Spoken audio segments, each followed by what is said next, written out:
I'm joined now by two old friends, actually. Well, not old, but certainly habitual friends of Springwatch Extra, Lizzie Guntrip and Neil Strawson. And Lizzie, you joined us at Autumn Watch last time. You're particularly interested in the value of nature to all of us. How it enriches us. I mean, we all know that, don't we, really? But you come at it from a particular angle. Just tell me about your circumstances. Okay, so I'd always been interested in nature. It had been a big part of me. I was used to going out to reserves all the time when I was growing up. 4 years ago, I got ill with ME. Just to put it in a bit of context, ME stands for myalgic encephalomyelitis. I'm glad you said that and not me. Yeah, I know. It's hard to learn, that one. Basically, it's a multi-system disease, and the way it affected me, as it affects most people, was debilitating, paralysing fatigue. So it meant that I couldn't leave the house. The muscle pain, the sensory overload meant that I was basically housebound. I was stuck at home for a good 18 months. And you'd always been interested in natural history before then, but yes. Presumably that put it on the back foot for a while. Not really. Resourceful. Yeah, well, that was the thing. You just sort of, if you think creatively, we had a small garden, but my bed was right by the window. And so by looking out over my garden, the natural world was still there, and it was still something that I could enjoy.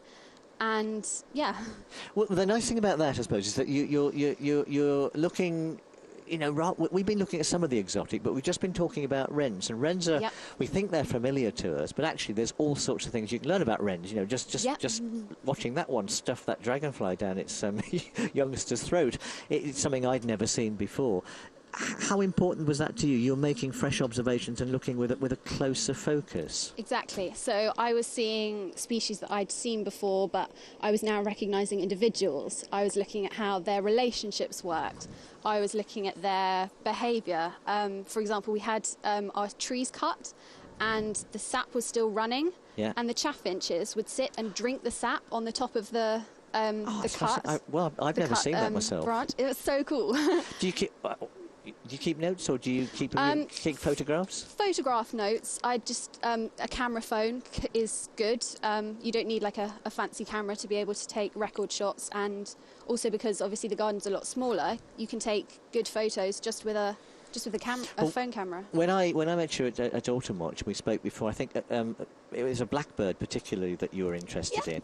She's still there. Is she? She's lovely. Yeah, so she's trying to breed again, but she's got all her males, fighting over her, and because I think it's like her area, she knows us. So she's kind of top dog.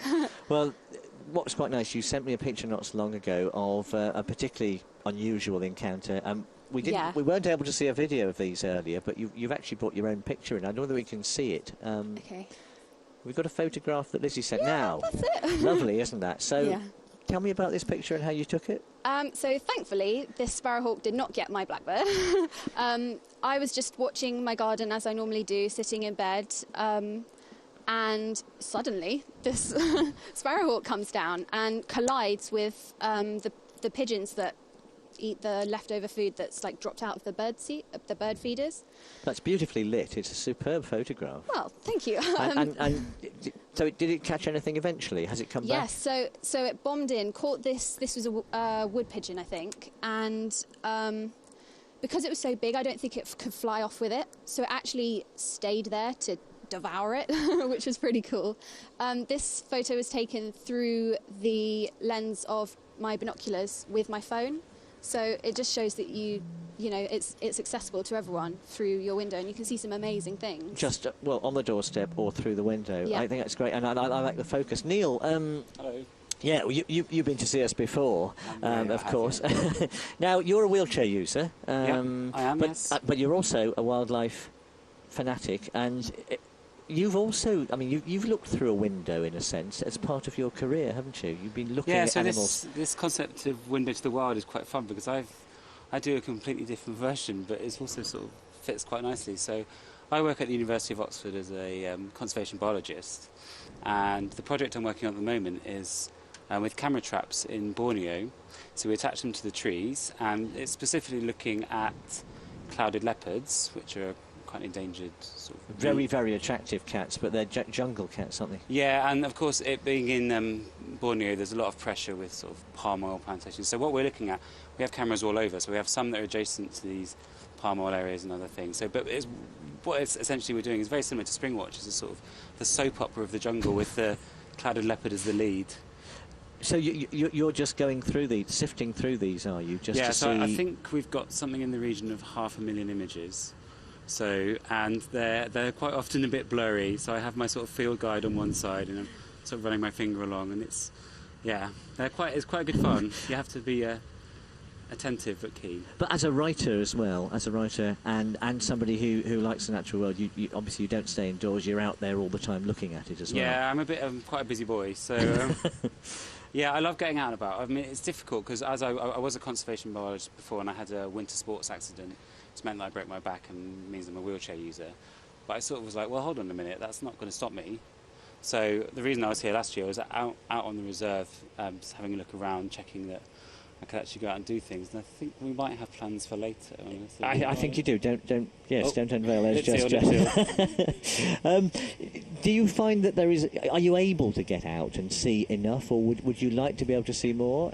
Well, I think what's really important is places like Minsmere have actually put a lot of investment into infrastructure, which means that I can go out, I can get down the pathways and get into the hides, do all these sorts of things. And I think it's really important. One, I really enjoy it. Like, on a weekend, I love coming out with my mates and just sort of, even if it's just to get out of the house and have a wander around. You don't have to be super keen birder, but if you are, you can do that sort of stuff. And what's really brilliant is I often see in places that have the investment, you see other people in wheelchairs using it, or people with mobility aids, and you think, brilliant.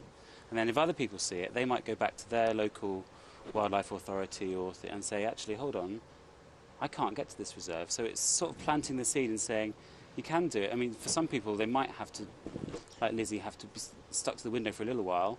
But then, if you want to, and you can, go out and do it and sort of encourage it. It's sort of planting the seed that actually the great outdoors doesn't have to mean inaccessible. So are people doing enough, or is it simply a matter that there is perhaps a block with some people who need to use wheelchairs, who don't get out as much as they should, that actually they feel it's going to be difficult, so they don't try enough? Yeah, I think there's responsibility on both sides. So quite often you think, oh God, that might be a bit difficult, that might be a bit scary, but actually just go and have a go. And I think my experience has always been, there's the odd occasion where you reach a dead end and you're a bit frustrated, but generally really, really good, great provision. And I think once you get out there, it's so good. And I really would encourage anyone who has a sort of slight fear or like feeling a bit trepidatious to go for it, have a go. Because the resources are out there, and I think the people that put in the infrastructure should be rewarded by seeing disabled visitors. It must feel great if you've built a nice boardwalk. So you're thinking that probably there isn't enough there because there is a I don't know, people are not getting into the idea of going out and having the confidence that they're going to be able to see the wildlife and get to the places they want to. It sits with both. It sits with the users, but it also sits with the providers. So, for example, some of the work I do for the University of Oxford, we have a big arboretum, and they've asked me to sort of think about how we can encourage more disabled visitors. And I was like, great, that's a good idea. We can put in some infrastructure, and what works for one works for another, and it's just generally good for everybody. And I don't like the segregation of disabled and non-disabled. We should all be able to do exactly the same thing. I mean, Lizzie, you were talking about wildlife from the window. Look what we're seeing here. This is in Bristol. These are. Those houses can see it. Well, actually, this is right in the centre of Bristol. This is Bristol University. It's building at Bristol University. This is a herring gull. Herring gulls and lesser blackback gulls, as you know, have become much more common in towns. And whether you've got them in Oxford breeding. Yep, that wouldn't surprise me, yeah. But they're becoming very, very successful. And of course, our buildings are just sea cliffs to them. Yeah. And they've got resources. I mean, look at all those students you've got everywhere eating baked beans or cold baked beans or whatever. Chips. Saturday morning must be a goals.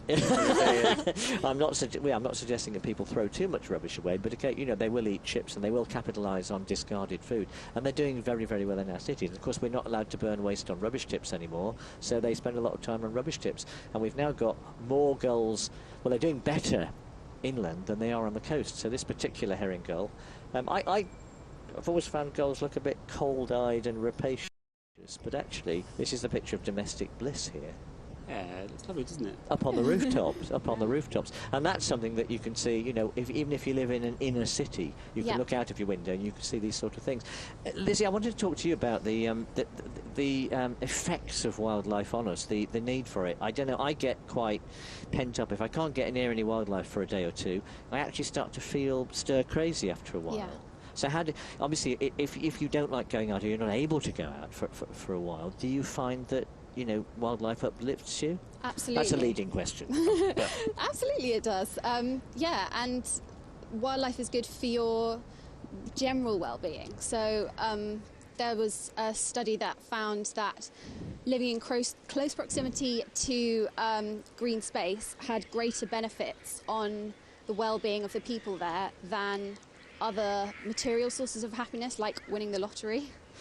In the long term, it's more rewarding and it's more enjoyable. Best things in life are free, hey? Yep.